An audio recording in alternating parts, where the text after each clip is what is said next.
আপনার জীবন উন্নত করতে উন্নত জীবন থাকবে সব সময় আপনার পাশে। ডক্টর জাকিরের আন্তরিক বার্তা, আপনার বেহেশত কোথায়? সহিহ বুখারীতে উল্লেখ আছে ৮ নম্বর খণ্ড কিতাবুল আদাব অধ্যায় নম্বর ২ হাদিস নম্বর ২। একজন লোক নবীজির কাছে আসলো এবং তাকে জিজ্ঞেস করলো, হে রাসূলুল্লাহ সাল্লাল্লাহু আলাইহি সাল্লাম, আমার সম্মানের এবং ভালোবাসার বেশি হকদার কে? নবীজি বললেন, তোমার মা। লোকটি বলল, তারপর কে? নবীজি বললেন, তোমার মা।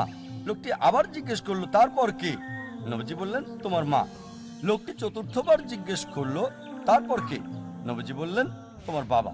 তার মানে 4/3 অর্থাৎ 75% যায় মায়ের দিকে এবং 4/1 অর্থাৎ 25% যায় বাবার দিকে। সংক্ষেপে মা পাচ্ছেন গোল্ড মেডেল, সিলভার মেডেল এবং ব্রোঞ্জ মেডেলটাও মা পাচ্ছেন। বাবাকে সান্ত্বনা পুরস্কারটা নিয়ে সন্তুষ্ট থাকতে হচ্ছে। এটা সুনানে নাসাইতে উল্লেখ করা আছে কিতাবুল জিহাদ অধ্যায় নম্বর 6 হাদিস নম্বর 3106।